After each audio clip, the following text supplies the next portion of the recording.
Hi, my name is Colter Cottrell with the RULH Dual Credit Multimedia class, and I'm here with our school superintendent, James Wilkins. How are you today, sir? I'm very good, Colter. Now tell me, how did RULH schools get the opportunity to open a clinic in one of our own buildings? Yes, the School-Based Health Center is a concept that I was looking into beginning in the summer of 2018. It's been a long process. In a nutshell, we applied for a grant with Interact for Health, and we were awarded a grant for $300,000. And after 2 years of many meetings and many applications, and also with help from many people such as Francie Walgan from Interact for Health, Jerry Ugrin, the CEO of Primary Plus in Maysville, and even help from politicians such as Senator Rob Portman, who wrote a letter on our behalf. So we have a grant for $300,000 for the construction renovation of 2 preschool rooms to become a school-based health center with a full array of services for our students, and it'll be open to the community. And where exactly will it be located?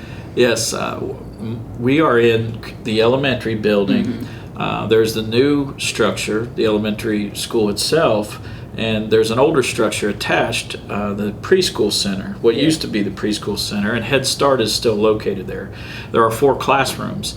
2 were vacant classrooms not being used, and we are using those for the new school-based health center. There's an outside entrance behind Ripley Elementary School that there'll be parking designated for it, and so when community members come in to see the nurse practitioner, they will have parking and be able to access it without going into the school building. And what kind of care will the clinic provide? It'll provide a full array of healthcare services, and I'm going to refer to my notes on this.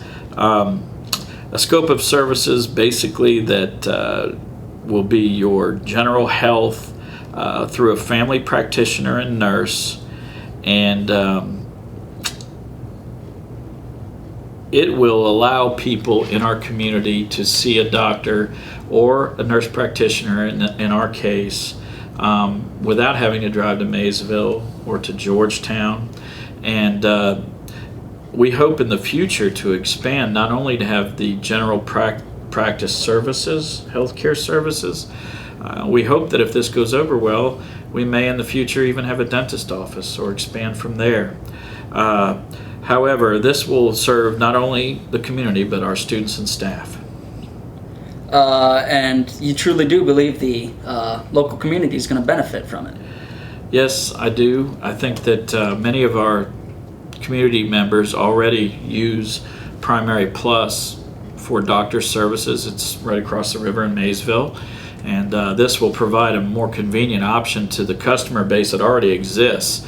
It will also provide a convenient option to people who do not currently use Primary Plus. They'll be able to come right to Ripley without driving out of town to get that service, and we think that's a wonderful thing. We're very blessed.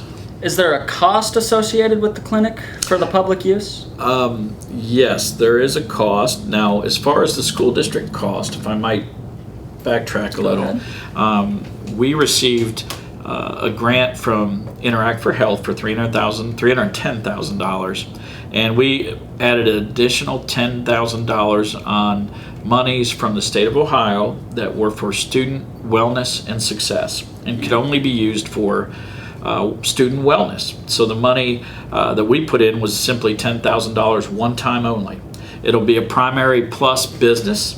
They'll be housed in our facility. Mm-hmm. The only expense to the school district and the local taxpayers will be heating and cooling of those 2 rooms, which we were already doing anyway. So that's a win-win. As far as how patients will pay for the services when they go there, we will accept a full array of payments such as commercial insurance, Medicaid, Medicare, and there'll be a sliding fee scale for the uninsured and underinsured, providing up to a 75% discount on most services. So you can get more information about that at primaryplus.net. All right. And do you have a projected opening date for the clinic? Or at least a ballpark? We're hoping that it'll open sometime late this spring. construction is about finished, but I know that Primary Plus is going through the process of finding personnel to fill the positions, and but we are hoping that in April or May that this will be open, and it'll stay open from that point forward. One note that I didn't mention in the services that will be provided, I mentioned there'll be a full range of healthcare services. We also will have telehealth, and that'll be for students and staff in the middle and high school, because the health center will be located here. Yes. So when a student is ill, they'll be able to see the school nurse, go to the nurse's office in the middle school, for example, and shut the door. With parent permission, they'll be able to see the nurse practitioner in the health center virtually through telehealth. They could talk to the nurse practitioner, tell them of their ailments, and she may be able to even diagnose from there. Of course, if the nurse, our school nurse, feels the student is ill enough that they need to be seen face-to-face, we will transport the child to the health center. And all of this, of course, is based on having parental permission. Yeah, parents will have to fill out permission forms that include their insurance and all those pertinent information. Well, thank you very much for talking to us, sir, and I think it's a great thing that you're trying to do, have done here, and I'll talk to you guys next time. Thank you. Have a good day.